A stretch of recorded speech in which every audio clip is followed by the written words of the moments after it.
तो dear students, अब समझिए कि हमारा जो स्फेरिकल मिरर्स है वो अब एंड पे आ रहा है, उसकी एंडिंग है समझिए। तो डियर स्टूडेंट्स, लास्ट लेक्चर में हमने क्या देखा था?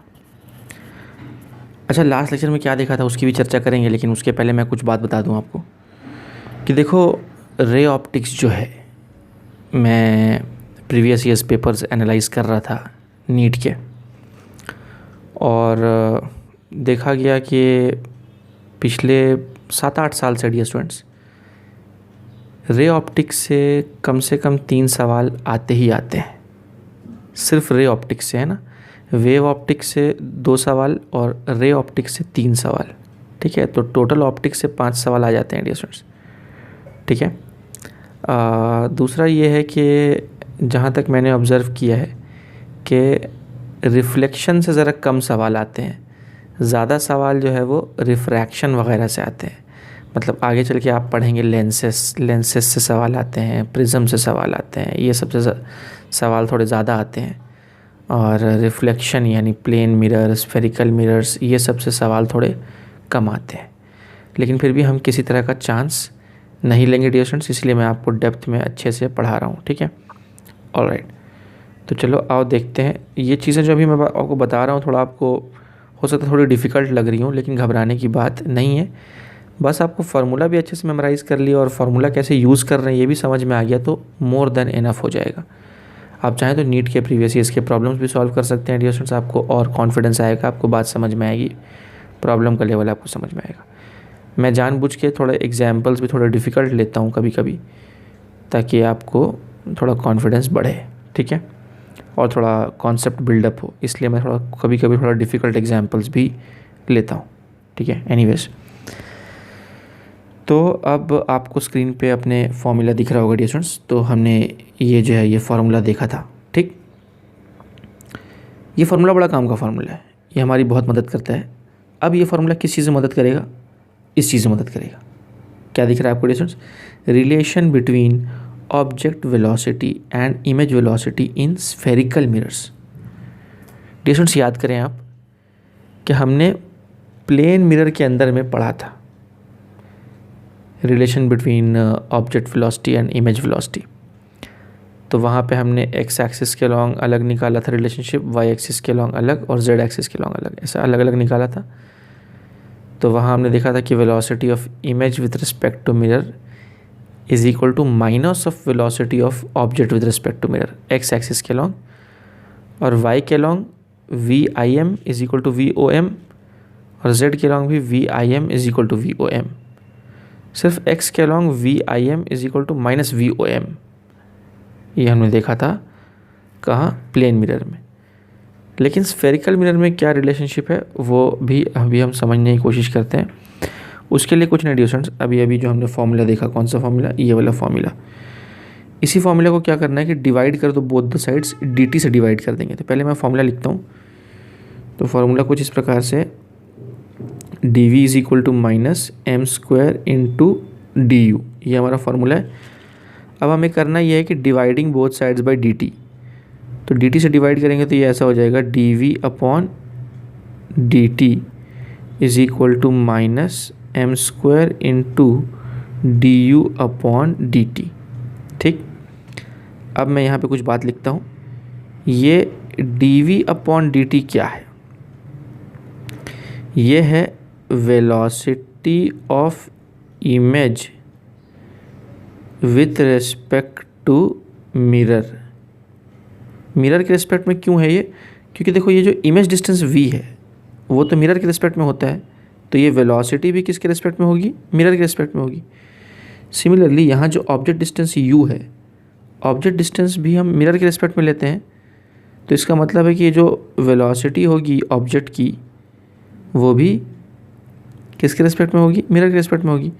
तो this entire thing is giving us velocity of object with respect to mirror. ठीक है, distance velocity of object with respect to mirror. ठीक है, क्योंकि डी यू मतलब ऑब्जेक्ट की पोजीशन में change upon time, will give you the velocity of object with respect to mirror. तो इसी को थोड़ा सा मॉडिफाई करके इस तरह से भी लिखा जाता है स्टूडेंट्स। मैं आपको बताता हूँ कैसे लिखते हैं इसको। तो इसी को मॉडिफाई करके कुछ इस प्रकार से भी लिखा जाता है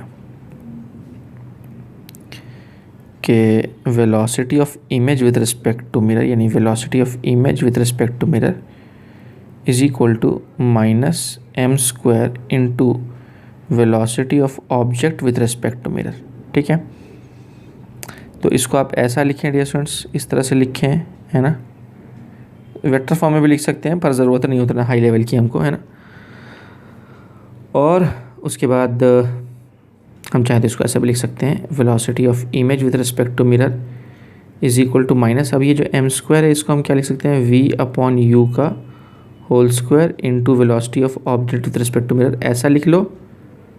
ठीक, यानी तो एक रूप और है वो भी मैं आपको दिखा देता हूँ, velocity of image with respect to mirror is equal to minus, और ये मैं आपको पहले ही बता चुका हूँ तीसरा रूप, यानी F upon F minus U का square into velocity of object with respect to mirror. ये रूप कहाँ से निकल के आ रहे हैं मैं आपको याद दिलाता हूँ डियर स्टूडेंट्स। चलो पीछे, ये देखिए, ये आपको तीन रूप बताए थे। मैंने बताया था कि एम स्क्वायर की जगह पर हम वी अपॉन यू का होल स्क्वायर भी रख सकते हैं, या F upon F minus U का होल स्क्वायर भी रख सकते हैं। वहीं से ये चीज़ें आ रही हैं। हमने क्या किया भाई, यहाँ डी टी से डिवाइड कर दिया, यहाँ भी डी टी से डिवाइड कर दिया, तो ये ऑब्जेक्ट वेलोसिटी बन गई, ये इमेज वेलोसिटी बन गई, बस ये भी वही हो गया, एंड सो ऑन, है ना। बात समझ में आ रही है आपको? हाँ जी, तो वही कर रहे हैं हम यहाँ पे डियर स्टूडेंट्स। तो ये इस तरह से हमारे तीन फार्मूले आ गए। और यहाँ पे ध्यान रखना कि velocity of image with respect to mirror क्या है, ये actually velocity V I minus V M है, यानी velocity of image with respect to ground minus velocity of mirror with respect to ground, और इज इक्वल टू ये जो भी हो, और ये क्या है, ये है velocity of object with respect to ground minus velocity of mirror with respect to ground. ठीक है, तो उम्मीद है बात आपको समझ में आ रही होगी। So nice. तो मैं चाहूँगा टेस्टर्स की पॉज करके आप ये पेज कॉपी डाउन कर लें, फिर हम कुछ और बातें करते हैं।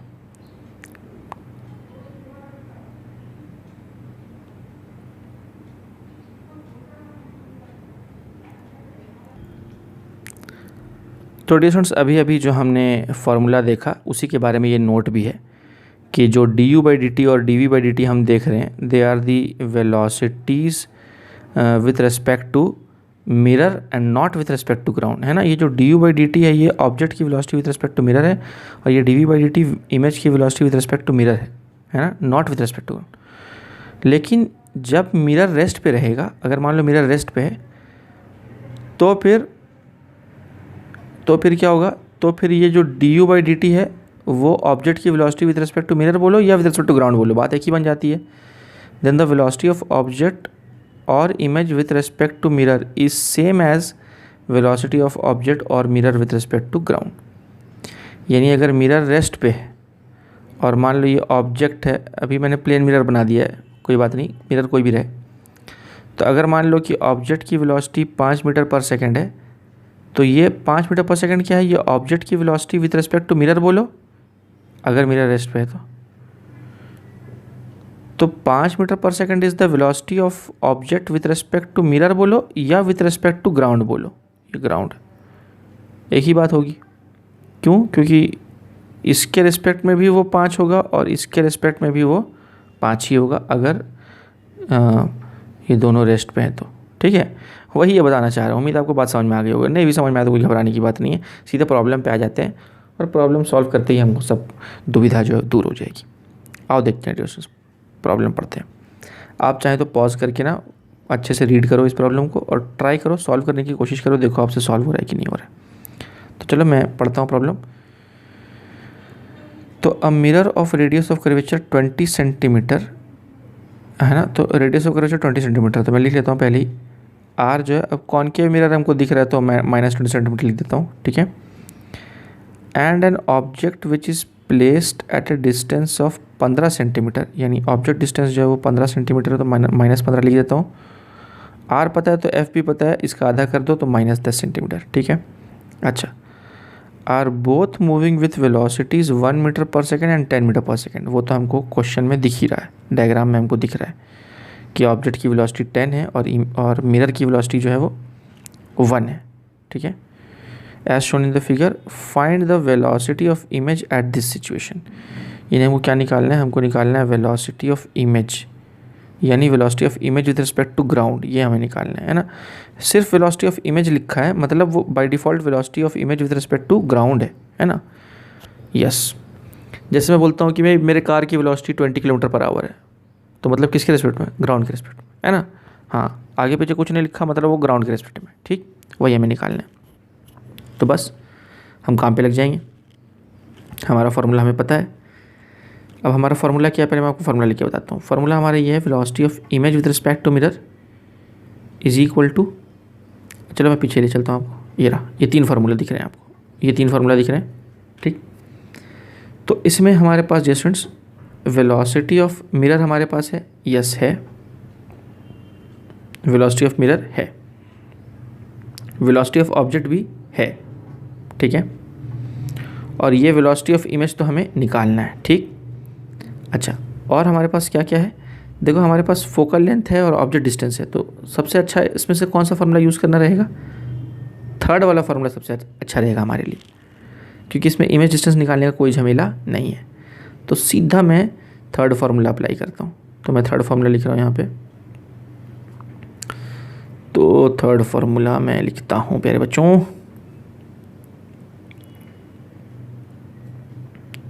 इस तरफ लिखता हूँ मैं। तो मैं क्या लिख सकता हूँ, मैं लिख सकता हूँ velocity of image with respect to mirror, यानी V I minus V M, ठीक, is equal to minus F upon F minus U का whole square into velocity of object with respect to mirror. ठीक है, यही formula है हमारा। अब इसमें हम वैल्यूज़ पुट अप करते हैं। तो वेलोसिटी ऑफ इमेज ये तो हमें निकालना है, minus velocity of mirror, mirror की वेलोसिटी कितनी है, देखो डायग्राम में दिख रहा है 1 मीटर पर सेकंड प्लस 1 मीटर पर सेकंड। तो यहाँ मैं लिख देता हूँ +1, ठीक, बहुत अच्छी बात है, is equal to minus focal length, what is focal length, -10 upon F minus U, यानी -10 minus object distance which is -15 का whole square into V O minus V M. V O कितना है, ऑब्जेक्ट का -10 है, तो मैं यहाँ रखता हूँ -10 minus velocity of mirror which is +1। ठीक है, सब कुछ रख दिया मैंने अच्छे से प्यार मोहब्बत से। अब ये क्या हो जाएगा, ये हो जाएगा VI -1 इज इक्वल टू, ये क्या हो जाएगा, ये हो जाएगा माइनस बाहर रखो, और ये हो जाएगा ऊपर हो जाएगा -10 का स्क्वायर, यानी वो, ये चलो स्क्वायर बाद में करेंगे, ऊपर सिंपली -10 लिखो और नीचे हम लिखते हैं -10 + 15 का होल स्क्वायर, और ये -10 -1 क्या हो जाएगा, ये हो जाएगा -11। ठीक, यहाँ तक लिख दिया मैंने। अब इसको और फर्दर हम सॉल्व करते हैं डियर स्टूडेंट्स। तो अगले पेज पे चलता हूँ मैं। तो मैं लिख रहा हूँ VI -1 इज इक्वल टू, अब ये नीचे में क्या हो जाएगा डियर स्टूडेंट्स, ये -10 + 15 - 10 इस 5, और ऊपर -2 हो जाएगा, -2 का स्क्वायर इज़ 4, और ये हो जाएगा -4 इंटू -11। ठीक है, -4 इंटू -11, आप चाहें तो करके देख सकते हैं डियर स्टूडेंट्स। तो ये क्या हो जाएगा, ये हो जाएगा +44, और इधर है VI -1, तो ये -1 को उधर भेज दो, तो VI क्या हो जाएगा 45। अच्छा, यूनिट क्या चल रही है भाई, यूनिट, हाँ वेरी गुड, ओके जी। स्टूडेंट्स ध्यान से देखेंगे कि देखो ये वेलोसिटी ऑफ ऑब्जेक्ट मीटर पर सेकंड में, ये भी मीटर पर सेकंड में, ठीक है, ये भी मीटर पर सेकंड में, तो अल्टीमेटली ये किस में आएगा, ये भी मीटर पर सेकंड में ही आएगा। क्यों, क्योंकि देखो F और F माइनस यू ये तो सब कैंसिल आउट हो जाएंगे ना इनके यूनिट्स, यानी ये सेंटीमीटर सेंटीमीटर सेंटीमीटर सब आपस में क्या हो जाएंगे, कैंसिल आउट हो जाएंगे। ठीक। तो इसका मतलब है कि जो इसकी यूनिट होगी वही इसकी यूनिट होगी, यानी मीटर पर सेकंड। ठीक है, बात समझ आ रही है मैं क्या बोल रहा हूँ? हाँ जी, यानी जो फाइनल आंसर ये किस में आ जाएगा, मीटर पर सेकंड में आ जाएगा। और देखो यहाँ साइन क्या आया, पॉजिटिव साइन है, कुछ नहीं मतलब पॉजिटिव है, यानी इमेज ग्राउंड के रिस्पेक्ट में किधर मूव कर रहा होगा, राइट हैंड साइड को मूव कर रहा होगा, यानी इमेज जहाँ कहीं भी होगा डियर स्टूडेंट्स वो इमेज उधर मूव कर रहा होगा। ठीक है, उम्मीद है कि आपको ये बात समझ में आ गई होगी। So nice and so easy ना, बस फार्मूला रट्टा लगाओ, बूम बूम वैल्यू पुट करो साइन के साथ। हाँ, बस जो अननोन है उसकी वैल्यू नहीं पुट करना, ये जो अननोन था उसकी हमने वैल्यू पुट नहीं की है, बाकी जितने भी नोन चीज़ें थी सब कुछ साइन के साथ पुटअप कर दिया, उसको अच्छे से हमने सॉल्व कर दिया डियर स्टूडेंट्स, और हमारा फाइनल आंसर ये आ गया है। ठीक है, तो उम्मीद है आपको समझ में आया हो। मैं चाहूँगा डियर स्टूडेंट्स कि आप जो है कॉपी डाउन कर लें, पॉज करके पहले आप ये कॉपी डाउन कर लेंगे। ये तो आप कर चुके हैं मेरे ख्याल से कॉपी डाउन ना, अगर नहीं किया तो पहले ये कॉपी डाउन कर लो, और उसके बाद डियर स्टूडेंट्स ये कॉपी कर लिया है आपने तो उसके बाद आप ये कॉपी कर लेंगे, पॉज करके ये कॉपी कर लें, और अगर ये भी कॉपी हो गया है तो पॉज करके ये भी कॉपी कर लेंगे डियर स्टूडेंट्स, कर लेंगे कॉपी अच्छे से।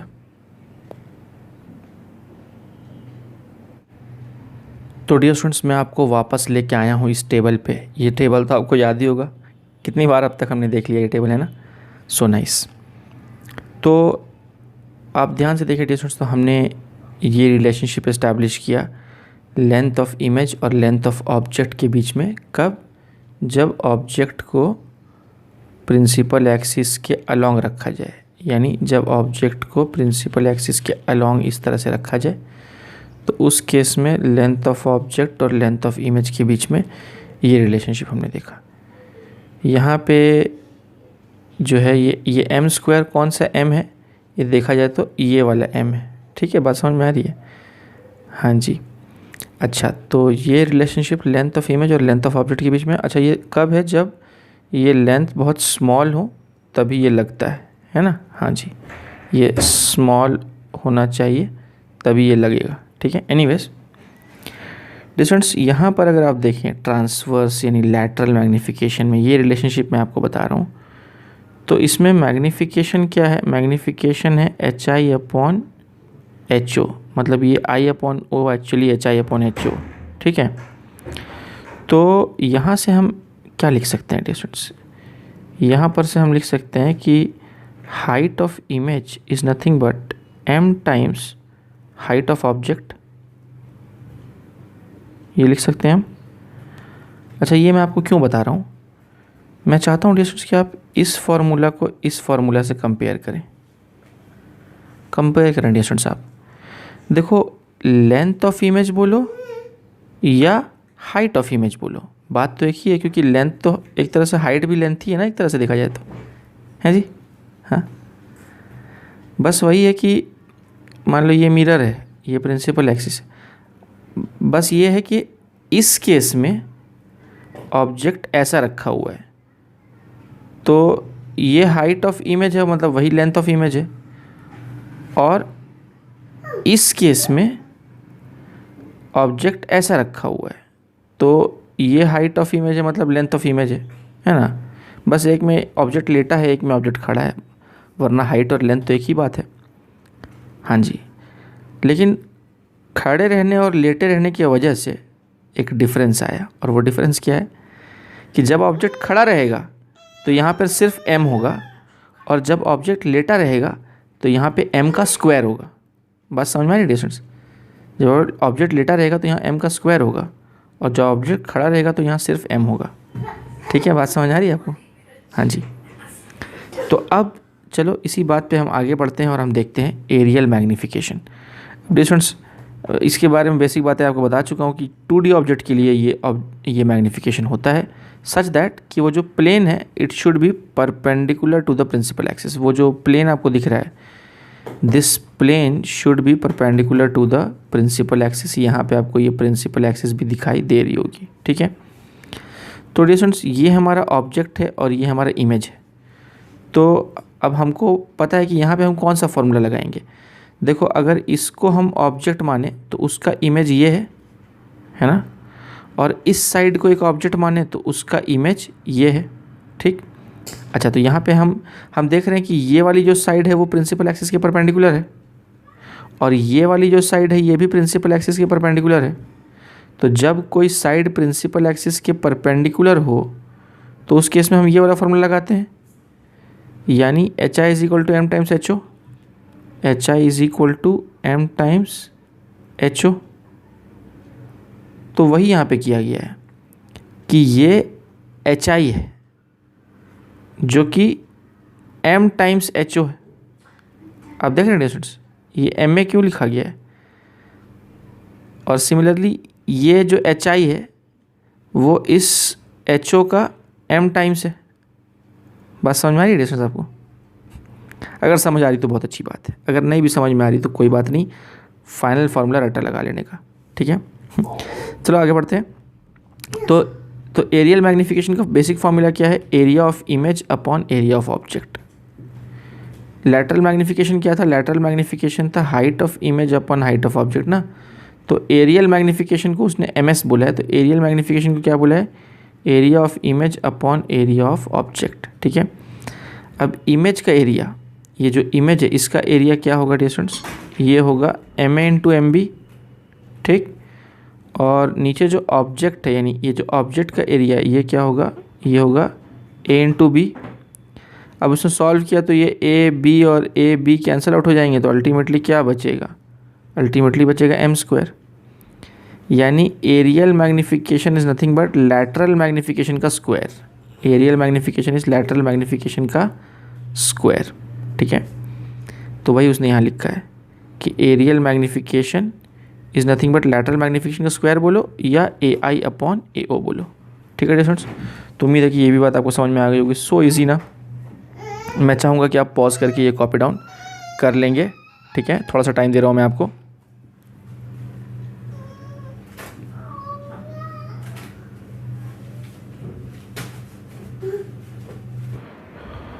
तो डियर स्टूडेंट्स, अब फाइनली हम रिफ्लेक्शन का एंड कर रहे हैं, है ना। ये कुछ आखिरी पॉइंट्स हैं रिफ्लेक्शन के बारे में।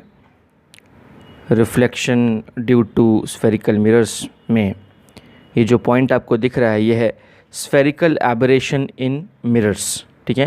तो ये एबरेशन का मतलब क्या होता है? एबरेशन जो आपको ये टर्म यहाँ दिख रहा है, एबरेशन का मतलब होता है एरर, कुछ एरर है। क्या एरर है मिरर्स के अंदर में? आओ देखते हैं स्फेरिकल मिरर के अंदर में क्या एरर होता है। तो देखो, मान लो फॉर एग्ज़ाम्पल हमने एक कॉनकेव मिरर ले लिया, ठीक है। तो ये कॉनकेव मिरर है, इसको एक स्फीयर से कट करके निकाला है हमने, है ना। और यहाँ पर एक प्रिंसिपल एक्सिस भी हम ड्रॉ कर लेते हैं। तो ये सपोज़ हमारी प्रिंसिपल एक्सिस है, और यहाँ पे ये रहा हमारा फोकस, और ये रहा हमारा सेंटर ऑफ कर्वेचर, ठीक है। अब ध्यान देने वाली बात ये है डियर स्टूडेंट्स कि दो टाइप की रेज़ होती हैं, दो टाइप की रेज़ होती हैं। एक तो वो रे होती है जो प्रिंसिपल एक्सिस के बहुत ही पास से गुज़रती हैं, ठीक है। तो वो रेज़ जो प्रिंसिपल एक्सिस के बहुत ही पास से गुज़रती हैं, ठीक है। ये रे हो गई, ये रे हो गई, है ना। ये प्रिंसिपल एक्सिस के बहुत ही पास हैं। तो इन रेज़ को हम बोलते हैं, इनको हम बोलते हैं पैरा एक्सियल रेज़। मतलब ये जो रेज़ आपको नज़र आ रही हैं, एरो भी दे देता हूँ मैं, ये रेज़ ऐसे आ रही हैं, तो इनको हम बोलते हैं पैरा। पैरा यानी पास, किसके? पैरा किसके? पैरा एक्सियल यानी एक्सिस के पास रेज़, ठीक। और फिर कुछ रेज़ होती हैं जो एक्सिस से काफ़ी दूर होती हैं। जैसे मान लो एक रे इस तरह से आई, है ना, और एक रे जो है ना इस तरह से आई। तो ये जो रेज़ हैं ये प्रिंसिपल एक्सिस से काफ़ी दूर हैं। तो इन रेज़ को हम बोलते हैं मार्जिनल रेज़। क्या बोलते हैं? Marginal rays. तो ये रे हो गई और ये रे हो गई, तो इनको हम बोलेंगे मार्जिनल। मार्जिन मतलब बाउंड्री, बहुत दूर, है ना। तो भैया मार्जिनल रेज़। अब देखो बात यह है कि ऐसा देखा गया कि जो पैरा एक्सियल रेज़ हैं वही सिर्फ़ और सिर्फ after reflection they pass through focus, after reflection they pass through a particular point called as focus. ठीक, कौन? ये हमारी marginal rays, sorry paraxial rays. Paraxial rays ही हमारी सिर्फ और सिर्फ कहाँ से पास होती हैं? फोकस से पास होती हैं आफ्टर रिफ्लेक्शन। पर जो हमारी मार्जिनल रेज हैं, after reflection they do not pass through focus, वो कहीं से तो कहीं और से पास हो जाती हैं, है ना? समझ आ रही है बात आपको? ये देखिए, ये ना फोकस से पास नहीं हुई, ये कहीं और से पास हो गई। ठीक है, तो इसका मतलब ये है कि नोट हम लिख सकते हैं, नोट कि only marginal, only paraxial rays pass through focus या कन्वर्ज एट फोकस। ये देखो, कॉन्वेक्स और कॉन्केव दोनों मिरर के लिए ट्रू है ना? आफ्टर रिफ्लेक्शन, तो क्या लिखा मैंने? Only paraxial rays, only paraxial rays pass through focus after reflection in spherical mirrors, in spherical mirrors. ठीक है, पर मार्जिनल रेज के साथ क्या होगा? Marginal rays do not pass through focus, भले वो पैरेलल आ रही हूँ, भले ये जो मार्जिनल रेज आपको नज़र आ रही हैं, भले ये प्रिंसिपल एक्सिस के पैरेलल आ रही हूँ, पर फिर भी ये आफ्टर रिफ्लेक्शन फोकस से पास नहीं करेंगी, है ना? तो इस बात को आपको ध्यान में रखना है। अब किन को हम मार्जिनल रेज बोलेंगे और किन को हम पैराएक्सियल रेज बोलेंगे? कुछ एग्जैक्ट बाउंड्री है क्या उसके लिए? तो हाँ, एग्जैक्ट बाउंड्री भी है, वो भी मैं आपको बताता हूँ। तो देखो डियर स्टूडेंट्स, सपोज़ कि हमने कोई मिरर लिया है, ठीक है? तो ये सपोज़ हमारा एक स्फेरिकल मिरर है, ठीक? मान लो ये कॉनकेव मिरर है। अब ना मैं यहाँ पे एक प्रिंसिपल एक्सिस ड्रॉ कर देता हूँ, तो ये सपोज़ हमारी प्रिंसिपल एक्सिस हो गई, ठीक है? तो अब मैं क्या करता हूँ, एक ना रे लेके आता हूँ, ये पास की कोई रे है, तो सपोज़ ये एक रे है, ये थोड़ी प्रिंसिपल एक्सिस के पास है, ठीक है? और कहीं तो फोकस और सेंटर ऑफ कर्वेचर होंगे, तो सपोज़ ये हमारा फोकस हो गया और ये हमारा सेंटर ऑफ कर्वेचर हो गया, अप्रॉक्सीमेटली ट्वाइस द डिस्टेंस पे मैं रखने की कोशिश कर रहा हूँ। तो प्यारे बच्चों, ध्यान से अगर देखेंगे हम, तो यहाँ पर पॉइंट ऑफ इंसिडेंस कौन सा है? देखो, ये हमारा पॉइंट ऑफ इंसिडेंस है। तो पॉइंट ऑफ इंसिडेंस में मैं नॉर्मल बनाना चाहूँगा, तो वो नॉर्मल हमारा कैसा बनेगा? सेंटर ऑफ कर्वेचर से पास कराना पड़ेगा उसको, और इस तरह से ये रहा हमारा नॉर्मल, ठीक? सच दैट ये हमारा एंगल ऑफ इंसिडेंस हो गया, ठीक? तो इस केस में तो ये हमारा एंगल ऑफ इंसिडेंस हो गया इस रे के लिए। मैं रिफ्लेक्टेड रे अभी नहीं दिखा रहा हूँ, सिर्फ इंसिडेंट रे दिखा रहा हूँ। तो ये हमारी सिर्फ और सिर्फ इंसिडेंट रे है, ठीक है? अच्छा, फिर मैं एक और रे लेता हूँ जो थोड़ी दूर है प्रिंसिपल एक्सिस के।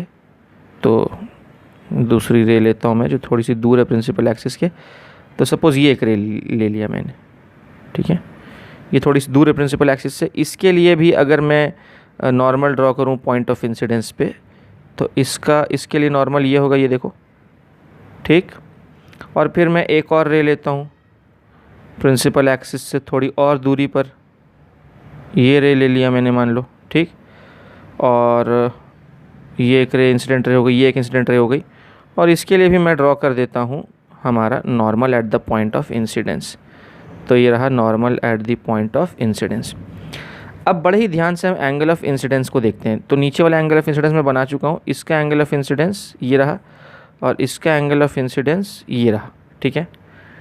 तो आप देखिए कि जैसे जैसे हम प्रिंसिपल एक्सिस से दूर जा रहे हैं डियर स्टूडेंट्स, वैसे वैसे एंगल ऑफ इंसिडेंस को क्या हो रहा है? क्या एंगल ऑफ इंसिडेंस बढ़ रहा है?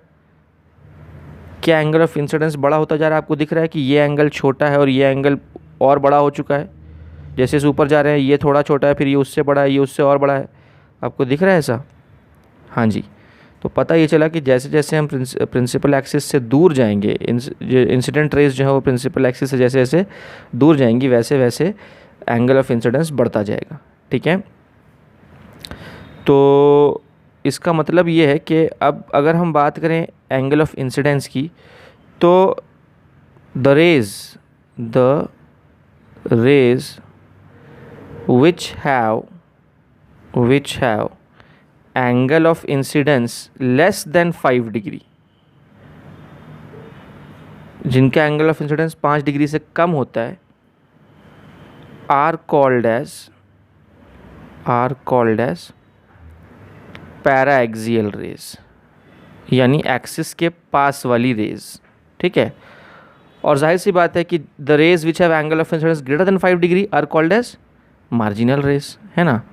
तो वो भी मैं लिख देता हूँ कि similarly the rays which have angle of incidence greater than 5 degree are called as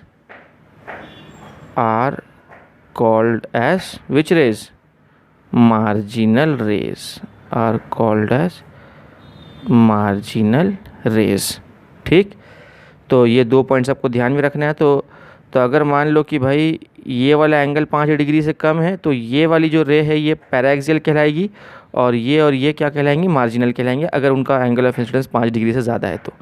ठीक है, तो ये छोटी जैसे ये मैंने ऊपर की तरफ बनाया है वैसे ही नीचे की तरफ भी हम बना सकते हैं, पर मैंने समझाने के लिए सिर्फ ऊपर दिखाया। आप नीचे के लिए भी वही बात ट्रू मान सकते हैं। नीचे भी जैसे जैसे हम प्रिंसिपल एक्सिस से दूर जाएंगे वैसे वैसे एंगल ऑफ इंसिडेंस बढ़ेगा, और यहाँ भी जैसे जैसे हम प्रिंसिपल एक्सिस से दूर जाएंगे वैसे वैसे angle of incidence will go on increasing, और नीचे भी जाओगे तो angle of incidence will go on increasing. ठीक, तो ये वाली बात है, as we move away from the principal axis the angle of incidence will go on increasing. तो इस तरह की बात है। तो अब इसी में आपको ये बात समझनी है कि जो हमने पढ़ा था डियर स्टूडेंट्स, हमने एक रिलेशनशिप हमने पढ़ा था F is equal to R/2 या R is equal to 2F। तो ये जो रिलेशनशिप है इसको आपको याद रखना है dear students, this is true only for which rays? Paraxial rays. Marginal rays के लिए ये रिलेशनशिप फेल हो जाता है, याद रखिएगा। इसको प्रूव भी कर सकता हूँ मैं, पर अभी उसका टाइम वेस्ट होगा बेकार में, तो मैं अभी प्रूव नहीं कर रहा, उसको ज़रूरत नहीं है। लेकिन आप इसको बस याद रख लीजिए कि सिर्फ पैराएक्सियल रेज ही तो फोकस से पास होती है ना। मैंने आपको क्या बताया था कि वो सिर्फ पैराएक्सियल रेज ही हैं जो कहाँ से पास होती हैं? फोकस से पास होती हैं। तो उनके ही लिए सिर्फ ये देखो, आपको मैंने यहाँ दिखाया था कि देखो ये जो पैराएक्सियल रेज हैं वही जो है रिफ्लेक्शन के बाद कहाँ से पास हो रही हैं? फोकस से पास हो रही हैं। तो फोकस से पास हो रही हैं, तो सिर्फ उनके ही लिए हम बोलते हैं कि F is equal to R/2। लेकिन ये देखिए आप, ये वाली रेज, ये जो मार्जिनल रेज हैं, इनको आप देखिए, क्या ये फोकस से पास हो रही हैं? पास ही नहीं होती हैं फोकस से, तो उनके लिए हम F इक्वल टू R/2 लिख ही नहीं पाएंगे। तो इसलिए F equal to R/2, this relationship is true only for paraxial rays. Similarly एक रिलेशनशिप और है, कौन? Mirror formula. मिरर फार्मूला क्या पढ़ा था? 1/V plus 1/U equal to 1/F, ये हमने पढ़ा था डियर स्टूडेंट्स। और ये रिलेशनशिप भी true only for paraxial rays. मतलब ये दोनों रिलेशनशिप्स ऐसी हैं जो सिर्फ और सिर्फ पैराएक्सियल रेज के लिए ही ट्रू हैं। ठीक है, इसको भी हम प्रूव कर सकते हैं कि ऐसा क्यों है, लेकिन कोई बात नहीं, आप टेंशन ना लें। देखिए ये जो मिरर फार्मूला है इसके डेरिवेशन में हम एक्चुअली स्मॉल एंगल्स लेते हैं। ठीक है, तो स्मॉल एंगल लेके हम साइन थीटा को थीटा और टैन थीटा को थीटा इस तरह से लिखते हैं, लेकिन डोंट वरी अबाउट दैट। बस आप याद रखिए कि ये जो दो रिलेशनशिप्स हैं, ये दोनों रिलेशनशिप्स सिर्फ पैराएक्सियल रेज के लिए ही वैलिड है, बाकी मार्जिनल रेज के लिए ये इक्वेशंस जो हैं वो फेल हो जाते हैं। अच्छा, और दूसरी बात ये है, एक आखिरी बात वो आपको याद रखनी है कि याद रखें डियर स्टूडेंट्स कि अगर हम किसी कॉनकेव मिरर को या कॉन्वेक्स मिरर को अगर हम किसी दूसरे मीडियम में डुबा दें, है ना, जैसे सपोज़ कि यहाँ पर हमारा कॉनकेव मिरर है। अब ये जो कॉनकेव मिरर है ये इनिशियली एयर में रखा हुआ है, तो जब एयर में रखा हुआ है तो इसका मान लो फोकल लेंथ क्या है? F है। ठीक है, रेडियस ऑफ कर्वेचर क्या है? R है। पावर क्या है? P है। ठीक, अब इसी कॉनकेव मिरर को अगर मैं डुबा दूँ पानी के अंदर, अब देखो पानी हो या कोई भी मीडियम हो सकता है, मैं पानी चूज़ कर लेता हूँ। ये वही कॉनकेव मिरर है, इसको पानी में डुबा दिया मान लो, लेकिन अभी भी इसके फोकल लेंथ में कोई बदलाव नहीं आएगा। पानी के अंदर भी इसका फोकल लेंथ F ही रहेगा, रेडियस ऑफ कर्वेचर R ही रहेगा और पावर P ही रहेगा। यानी कि द रेडियस ऑफ कर्वेचर बोलो या फोकल लेंथ बोलो, these things do not depend on the medium in which the mirror lies. ठीक है, तो मैं इस पॉइंट को लिख देता हूँ अगले पेज पे आपके लिए कि ये भी एक नोट है कि नोट में हम लिख रहे हैं कि the focal length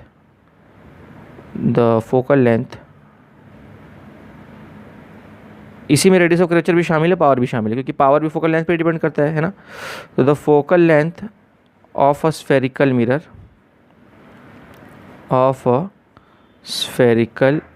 mirror is independent of the medium,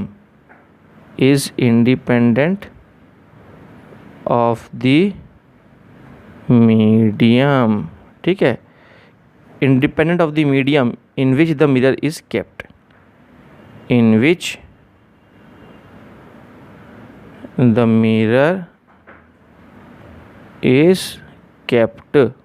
मतलब मिरर को कैसे भी मीडियम में आप रखिए डियर स्टूडेंट्स, उसके फोकल लेंथ या पावर या रेडियस ऑफ कर्वेचर में कोई बदलाव आने वाला नहीं है। ठीक है, तो ये भी एक छोटा सा पॉइंट है, वो पूछते हैं कभी कभी कि भाई एक मिरर है जिसका एयर में रखा तो फोकल लेंथ मान लो 10 सेंटीमीटर था, तो जब उसको ऑयल में डुबा दिया तो बताइए उसका फोकल लेंथ क्या हो जाएगा, तो इंक्रीज़ होगा, डिक्रीज़ होगा, रिमेन सेम, तो remain same should be the answer in that case, है ना।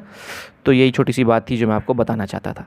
तो डिस्टेंस मैं अब चाहूँगा कि आप जो है सारी चीज़ें कॉपी कर लें, क्योंकि इसी के साथ साथ जो है अब हमारा ये जो टॉपिक है रिफ्लेक्शन वाला वो पूरा का पूरा फिनिश हो चुका है ना। तो अच्छा, तो ये हमने देखा यहाँ पर कि ये जो स्फेरिकल मिरर्स है ये सारी रेज़ को ना फोकस नहीं कर पाता एक पॉइंट पे, सिर्फ ना पास वाली रेज़ को ही फोकस कर पाते हैं, कन्वर्ज कर पाते हैं, पर सारी रेज़ को ना कन्वर्ज नहीं कर पाते ये स्फेरिकल मिरर्स।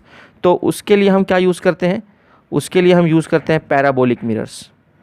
पैराबोलिक मिरर्स जो है ना, इनमें ये क्षमता होती है कि ये हर प्रकार की रेज़ को फोकस पे कन्वर्ज करा सकते हैं। तो जो पैराबोलिक मिरर्स होते हैं वो देखो, ये स्फेरिकल मिरर होता है और ये जो आपको प्रोफाइल दिख रहा है ये पैराबोला का प्रोफाइल है। तो पैराबोलिक मिरर्स क्या करते हैं कि सारी रेज़ को वो फोकस से पास करा देते हैं, चाहे वो रेज़ दूर से आए, चाहे वो रेज़ पास से आए, सारी रेज़ को ना वो फोकस से मीट कराने की क्षमता रखते हैं। कौन? Parabolic mirrors. लेकिन स्फेरिकल मिरर्स सारी रेज़ को एक पॉइंट पे मीट नहीं करवा सकते, ये उनकी जो है ना कमी है, लिमिटेशन है। ठीक है, so to overcome that limitation we use parabolic mirrors. तो ये भी एक बात है जो आपको याद रखनी है। तो एनीवेज, तो अभी आप कॉपी कर लें डिस्टेंस, आप पॉज करके पहले ये कॉपी कर लेंगे, उसके बाद आप पॉज करके ये कॉपी डाउन कर लेंगे, है ना। यहाँ पे आप चाहें तो लिख सकते हैं ये एंगल ऑफ इंसिडेंस है, ये सब एंगल ऑफ इंसिडेंस है ना, I1, I2, I3 ऐसा बोल के आप लिख सकते हैं। और फिर आप पॉज करके डियर स्टूडेंट्स ये कॉपी डाउन कर लेंगे, और यहाँ आप चाहें तो ये नोट बोल के लिख सकते हैं। पॉज करके ये कॉपी कर लें आप, और उसके बाद डियर स्टूडेंट्स आप पॉज करके ये फाइनल नोट कॉपी डाउन कर लेंगे, पॉज करके ये कॉपी कर लेंगे डियर स्टूडेंट्स। ठीक है, तो बहुत अच्छी बात है। इसी के साथ साथ हमारा टॉपिक फिनिश हुआ। अब कल से हम शुरू करेंगे dear students refraction of light. ठीक है, रिफ्लेक्शन फिनिश हो गया। मैं चाहूँगा कि आप जितना ज़्यादा हो सके उतने प्रॉब्लम्स छुड़ाएं, और आपको कहीं कोई दिक्कत आती है तो आप ज़रूर जो है डाउट्स पूछें, है ना। और बस हम कल रिफ्रैक्शन शुरू करते हैं। Alright, okay, over and out.